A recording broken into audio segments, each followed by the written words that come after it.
Michael Saradumi, Brian Johnston, Shane McKellar in the centre playing a number 6, Philip Graham, Robert Finch at 5'8", number 4, Steve Morris, Graham Buckley, Graham Wynn, Rod Reddy, Craig Young, captain, John Dowling and Rob Canterbury. Opponents the skipper. This is the full team. Stan Cutler, Chris Anderson, Chris Mortimer, Greg Brentnell, Steve Gearin, Gary Hughes, Steve Mortimer, Mark Hughes, Stephen Folkes, Graham Hughes, Jeff Robinson, George Paponis, captain, John Coveney, coach Ted Glossop. Well, I said last week Paponis had his team's destiny against each of his feet. His feet lost the battle to Johnny Lang. The scrum count was pretty much their way overall, but more importantly, 6-2 against Paponis in the second half. A repeat of that today will see Canterbury out of the 5 permanently. With the terrible bagging the referees get these days, I wonder anyone wants to join their ranks. Referees are human. They'll make mistakes. Everybody does. Even the critics, many of whom have never been on a rugby league field in anger, occasionally make mistakes. In a 30-year association with the great game of rugby league, I've never known a crooked referee or a crooked player. I promise you my love for the game is such that if I ever received substantial evidence of any type of crookedness, I would do my best to personally pillory any guilty party, but I know of no such people in rugby league. Give the referees a fair go. Wacky going in there, Coveney and his opposite number. The touch judges are in, or one is. Oh, Finch did marvellously to take that. Oh, and he's lobbed it out to Johnson. Long floating pass out there to Graham. Graham's going after the sideline. The defence is there. He's going to score. No! In a touch. About a yard from the line. The touch judge had to go back onto the field and then back off the field and then back on again. That'll be to do with that scrum from the other side of the field. If we could have a look. Just a little bit of niggle there between Coveney and his opposite number. Stone, a left hand that was delivered. See another one going on the inside. Hartley yelling in the background. The natives are a little bit restless. Back a bit, he says. Back a bit. That's from George White. They've pushed almost 2 yards forward.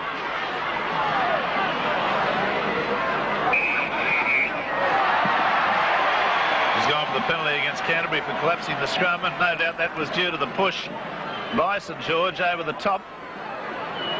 The Paponis getting up last.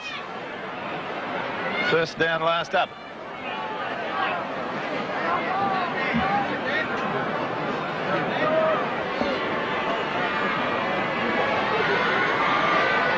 Win. Yes, very good kick, just fading away ever so slightly, but struck truly. St. George 2, Canterbury. Folks at dummy half. Steve Mortimer, Gary Hughes, Mark Hughes with him. Brother. The tackle from Finch in number 4 effective. Chris Mortimer, Brentnell, the dummy on the ground. Mortimer falls on it. Last tackle. Steve Mortimer, up she goes. Johnson under pressure. They're streaming through on him. He's knocked out of the way. That should be a penalty to St. George. That should be a penalty to St. George, I repeat. And there's a dicey try in my view to Canterbury. See it again. If Johnson, the fullback's not knocked out of the way, I'm a bad judge. See it again.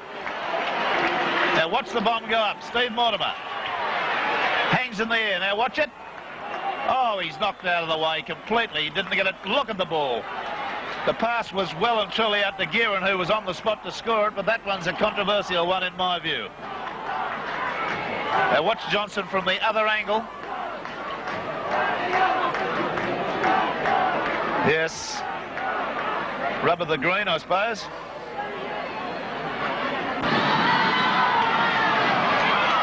With the greatest of these, success rate of 61.5, 8 tries, 59 goals for 142 points. Steve Gearin, 5-2 Canterbury. Robinson, Folkes. They're 20 metres out now. Paponis, Coveney, met head on. Goes through the wind tackle, but 2 others pick him off. Last tackle. Steve Mortimer. Up she goes again. That one a bit further, but it's still pressure. Oh, he's been knocked out of the way again. And offside on this occasion, and referee Hartley has got the Canterbury player for bowling him over. See it again. Well, that might be a ploy that Mossop's got going for him this week, streaming through and plenty of bombs and harassing the fullback. Look at it. Up went Brendel, took it beautifully too, like a... Well, he was an Aussie rules player. Sides conceded the ball back to the opposition. That'll be a penalty to Canterbury. Incorrect feed by Steve Morris, who lowers his head and shakes it in disgust. I repeat, referees administer the rules, players commit the breaches. There's the man, the offender. Magnificent conditions. Light northeasterly zephyr he's kicking into.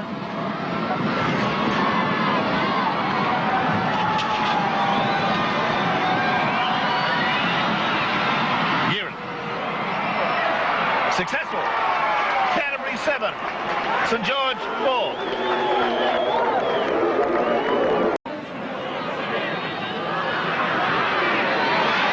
St. George, Morris.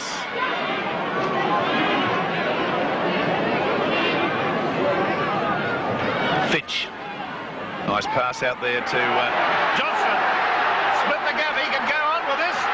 He's got some pace. Cutler comes at him. Oh, Cutler's missed him. Pointless. That's a terrible bit of defence by Stan Cutler. Cutler appeared to he wanted to throw him over the sideline rather than make the tackle. What he meant to do and what he did were two totally different things. That, for a first-grade footballer, was an appalling miss. Stan Cutler's a talented player, but my heavens, his coach will have something to say about that, you may rest assured. See it again. That was a horror. Let's take nothing away from this man who came onto the pass, sprinted magnificently. He's got some kicking across the breeze. And he's hooked the ears off that. And the score then remains as it was after that try, 7-all.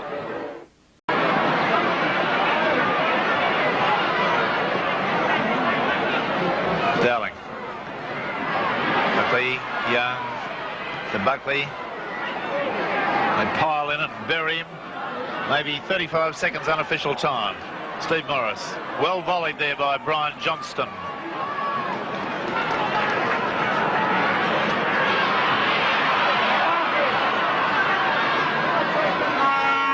There's the half-time hooter. And the referee acknowledges it, and at the half-time break we've got a scoreline that reads 7-all. The scorers for the St. George side, Brian Johnston, a try, and Graham Wynn 2 goals from 3 attempts. For the Canterbury Bankstown side, Gearin predictably has scored all their points. He does that fairly regularly. 2 goals, that is a goal and a penalty goal and a try. Turning point, well, you couldn't go past the missed Cutler tackle in the 29th minute. Brian Johnston, the centre, playing at number 3, made the break. We thought Cutler had him covered and on a bunch behind the ruck.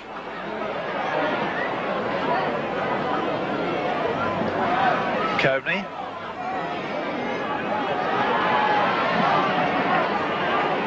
Just outside the quarter now. Little Mortimer's kick. He'll get the bounce. He's done it. He's busted into the clear. Lovely pass to Graham Hughes. Away to Gary Hughes. He's in for the try. That's classic football. What a quality bit of play. Oh, yeah. And Gary Hughes had a bit of a moment of anguish there. That pass came to behind him. See it again. Quality. Now, watch the little man. The beautifully judged little toe poke. The desperate dive by Wynn. The direction out to Hughes. Now, watch Gary Hughes. Oh, yes, he had to fumble it. Oh, he's remarkably good hands, and he's got the big smile on the face. In for the try. Now, see it again. Little kick, beautifully judged, just over the top of Dowling. The despairing dive. The direction's being called out. Graham Hughes says, here I am, look for me. Now, watch Gary Hughes. Whee! And away he goes. Not the fastest 5'8" in the world, but when you get into the clear, well, you're not terribly concerned. Gary Hughes has scored. That's his first try of the season.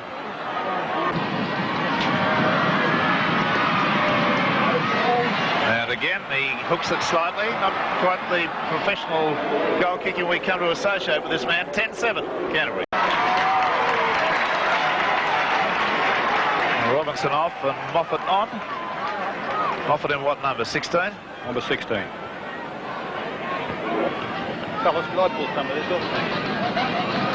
Gearin, about 11 metres out from the goal line. He's about the same distance off centre. Should pose no problems, but one never knows with the goal. Strikes that straight and true, so the score advances. Canterbury 12, St. George 7. Important goal.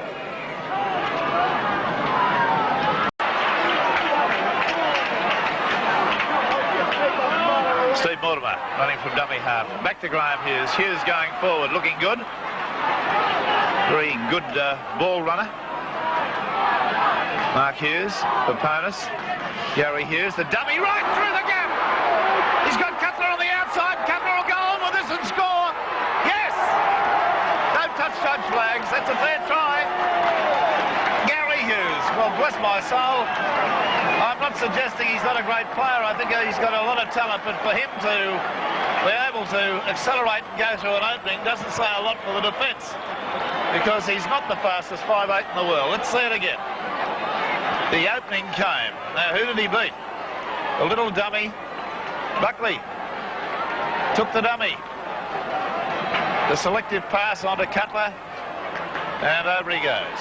It'll look a little worse from head on. There's the little dummy. Cutler looped up nicely. One-handed take. No doubt about the try. 7th attempted goal. Not today. 15-7 would appear, with 15 minutes to go, to be a pretty solid advantage.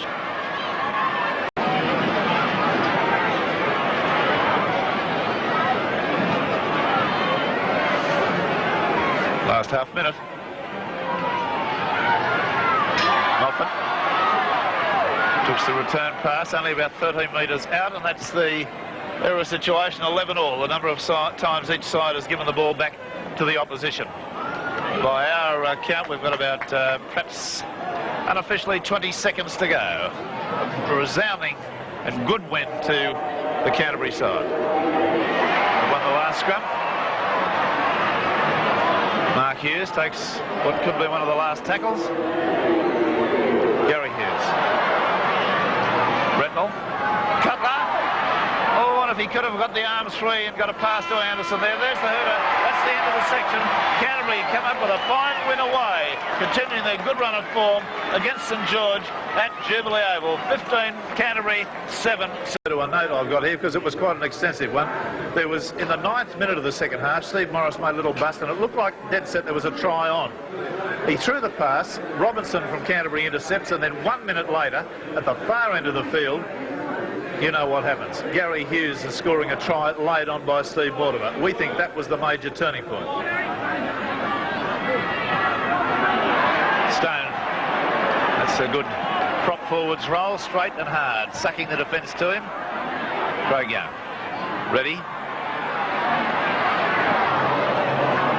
Could finally get his pass away. Yes, he did, to Buckley. Ready. Finch. Beautiful pass out there to Shane McKellar. The pass has gone nicely. Oh, it's been tossed infield. Robinson has it. That's probably saved him from a try.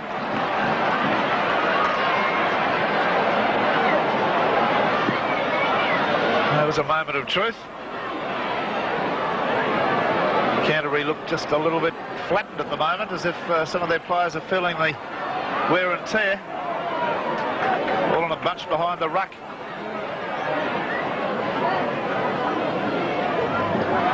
Coveney.